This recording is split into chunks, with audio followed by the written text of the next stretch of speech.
Assalamualaikum warahmatullahi ta'ala wabarakatuh. Bismillahirrahmanirrahim. Alhamdulillah rabbil alamin, sayyidina wa maulana Muhammadin wa ala alihi wa sahbihi ajma'in. Qala al-musannifu rahimahullah wa nafa'ana bihi wa nafa'ana bi jami'i wa ulumihi fid dharain amin. Kemarin tepatnya kemarin ya kan, kita sudah sampai insya Allah detail membahas tentang tanwin. Nah, kemudian kita lanjutkan membahas tentang alif lam.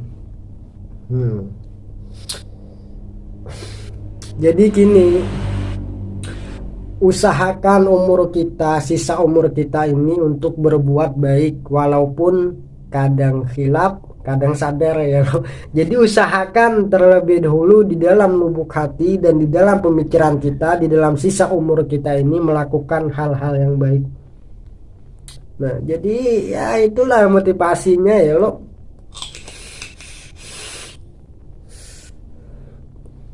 Jadi kitab isapnya masih halaman 7. Ini referensinya kita mengambil daripada kitab Alfiyah Sapalih ya lo, tentang penjelasan alif lam nih. Insya Allah hari ini kita akan membahas ya sedikit lebih detail lah tentang alif lam. Barangkali ya lo tambahan-tambahan daripada kitab isapnya ya lo. Kitab isapnya masih halaman 7 ya.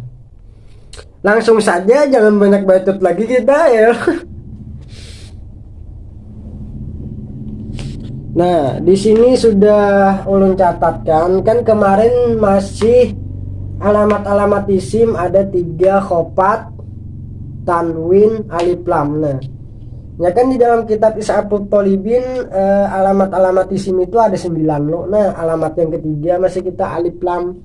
Nah, jadi pada dasarnya mulai zaman dahulu kita kenapa alif lam terbagi gitu, kita yang hanya hidup ya lo, padahal mulai zaman dahulu kala alif lam ini terbagi menjadi 2. Nah, yang pertama adalah lil ahdiyah, yang kedua adalah lil jinsiyah. Nah, jadi alif lam itu terbagi menjadi 2, lil ahdi lawan lil jinsi. Nah,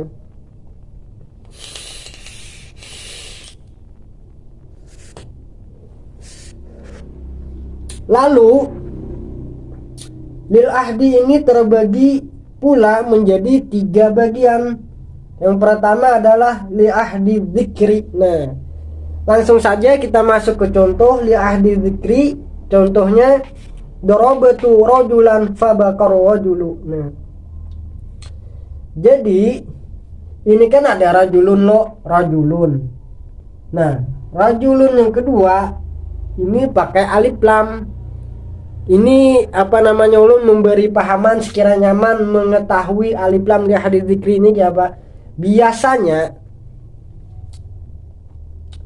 yang pertama ini tidak pakai tanwin, kan kalimatnya rajulun. Kalimat yang kedua pakai tanwin. Nah, kebiasaannya ini adalah alif lam di hadits dzikri, karena kan sebelumnya ada kalimatnya sudah disebutkan rajulun, tetapi ya rajulan, tetapi tidak pakai alif lam, maka ini namanya alif lam di hadits dzikri. Nah, darabatu rajulan fabakar rajulu, maka ini adalah dinamakan alif lam di hadits dzikri, karena kan sebelumnya sudah disebutkan. Maka rajulun ini adalah rajulun yang pertama gitu.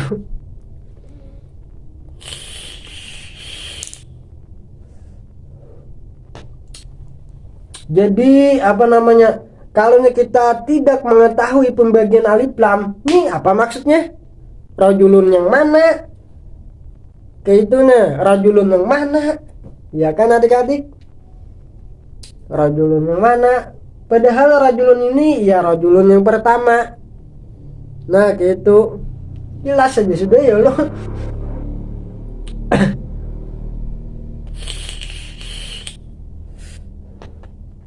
Jelas sudah ya loh. Kemudian alif lam li ahdiyah Pembagian yang kedua adalah li ahdi dzihni. Nah, kalau secara bahasa kitanya li ahdi dzihni ini sudah tergambar di dalam otak seperti itu ya loh. Langsung saja kita masuk ke contoh, jangan banyak bacot lagi, yaitu contohnya idhuma fil ghar. Nah, ketika Nabi Muhammad dan sahabat beliau fil ghar, di dalam gua apa? Dijelaskan, yaitu sudah maklum aja kan, gua tuh gua Tsur. Nah gitu, di dalam contoh itu di dalam kitab tuh guanya gua Tsur.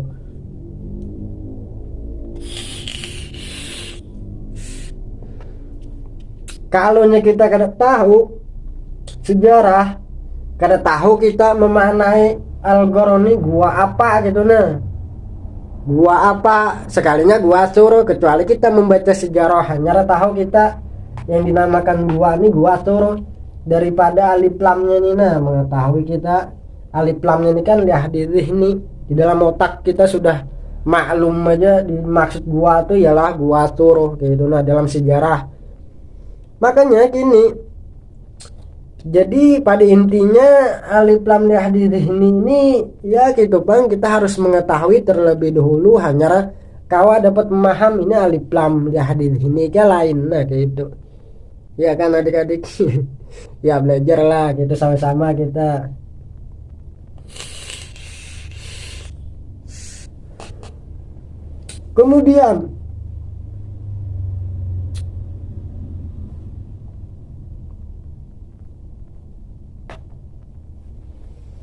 Kemudian yang ketiga adalah li ahdil huduri. Nah, kalau translate bahasa kitanya li ahdil hudur ini kena itu akan hadir ya. Nah, gitu biasanya kena nantinya akan hadir. Nah, contohnya apa? Al yauma akmaltu lakum dinakum. Nah, maksud al yauma di sini apa? Pakai alif lam di sini. Alif lamnya ini bermakna hijjul wada. Jujur aja lah tulisannya hijjul wada gitu, wada.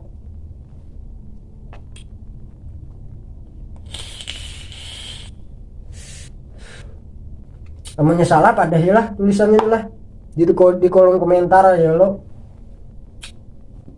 Maksud al yauma itu adalah hijjul wada ya kan, jelas juga ya lo.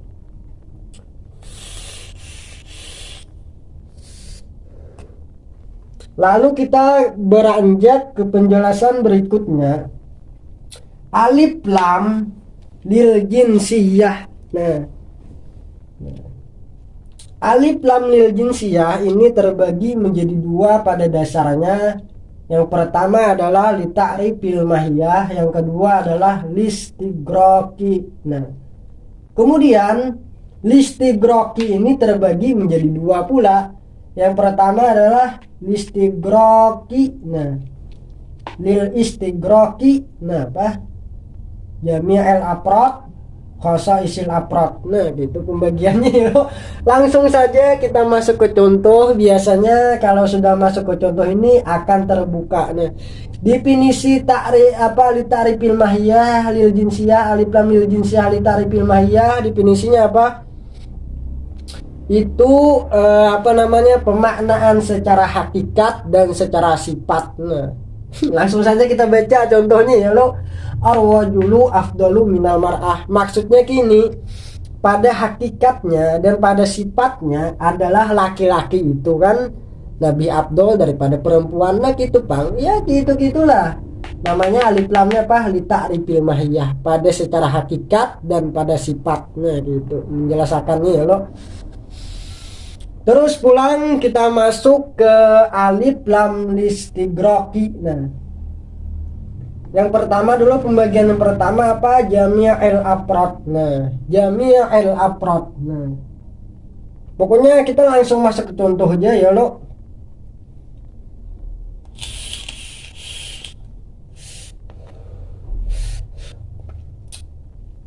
Contohnya wa khuliqal insanu dha'ifa. Nah, biasanya, nah ini cara mudahnya lah, biasanya kita mengetahui alif lam listigroki jami' al afrod nih, pintangan jinsiahnya biasanya kita mengetahuinya lapas kulun ini bisa ditambahi pemulaannya nih kulun. Nah kayak itu, jadilah wa khuliqa kullul insani dhaifa. Nah diciptakanlah akan setiap manusia itu keadaannya dhaif. Nah lihat jadi tafsir maksudnya dhaif ini apa gitu. Nah ditafsir jalan lain kah, tafsir apakah, kan ada tafsir, ini kan Al-Quran contohnya.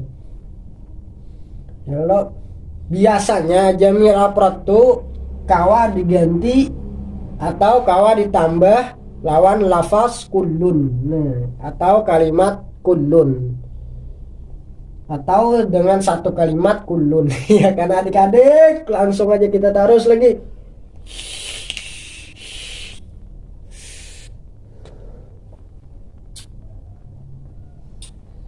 Pembagian yang kedua lil istigroki khosaisil afrod. Nah yaitu apa contohnya, antar wajulu ilman. Nah ikam nah kamu itu laki-laki yang banyak nisbah ilmunya itu. Nah jadi pahamannya li istigroki khosaisil afrod nih, pahamannya apa? Pahamannya adalah laki-laki banyak, misalnya Gunawan, Ijai, Sahbana, Bahtiar, nah misalnya 4, atau laki-laki seberatan dunia nih. Nah gitu, ikam tuna Sahbana, ikam tuna Sahbana, dasar bujur, ikam tuh lakian yang banyak banget ilmunya. Nah gitu, kami nyambati kan tidak menutup kemungkinan lakian yang lain tuh kada seperti bana gitu. Paham lah. Ikam ini menghabiskan pujian, ikam ini menghabiskan apa kata-kata ikam ini jasan sih ke orang ya gitu. Beda lawan jami'il afrad. Kalau jami'il afrad nih seberataannya, karena kalaunya listigroki khosail afrad nih satu orang aja yang kena. Paham lah sampai di situlah, insya Allah paham aja ya lo. Terus kita masuk yang ke terakhir. Di sini ada yang menarik. Alif apa namanya? Kita kan sekarang ini membahas alif lam lo. Jadi yang memakrifahkan isim nakirah itu kan bisa kalau isim nakirah itu jadi makrifah masuk alif lam. Nah itu kalau kita menyebut isim nakirah itu menjadi makrifah dengan alif lam itu menurut Imam Khalil. Nah isim nakirah jadi makrifah kenapa? Karena alif lam itu kan kita menurut pendapat Imam Khalil. Kalau indah si bawahi yang memakrifahkan isim nakirah itu adalah lam saja. Nah gitu. Di sini ada yang menarik ya kan. Sedangkan Imam Khalil ini adalah pemburuannya Imam Sibawahi. Ya biasalah perbedaan antara guru dan murid gitu nah. Asal bujur keduanya, asal di bidang ilmu gitu nah. Bujur aja keduanya, dalil-dalilnya bujur aja, jadi guru menerima dua murid, murid menerima lawan guru. Tetapi kalau salah satunya salah, ini yang ujar kita ya lo. Ya jadi gitulah. Ya pokoknya nanti kita lanjutkan lagi. Lawan juga seperti ini. Ada namanya alif lam itu alif lam zaidah. Nah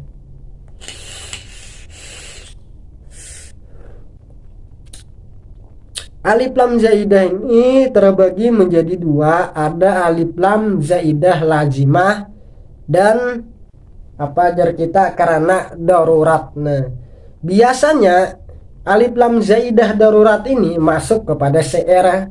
Nah karena mencocokkan timbangan syair gitu biasanya ya loh.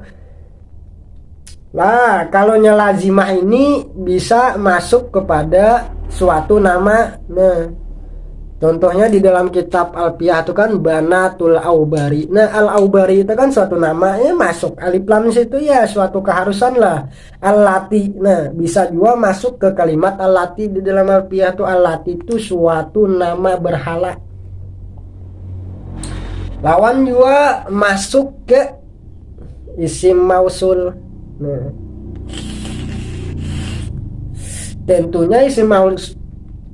tentunya masuk ke isim mausul yang nas, karena kan mustarak tuh man, ma, ai, mana ada alif lamnya. Jelas, makanya itu alif lam mausuliyah kan biasanya gitu. Nah, ya mungkin sampai disitulah penjelasan kita kali ini. Mudah-mudahan bermanfaat untuk diri saya sendiri. Kalau ada salah kata ya dimaafkan, dibujurakan. Nah, di kolom komentar, karena kita sama-sama ya lo di dalam belajar ini. Akhirnya wallahu alam bisawab. Assalamualaikum warahmatullahi wabarakatuh.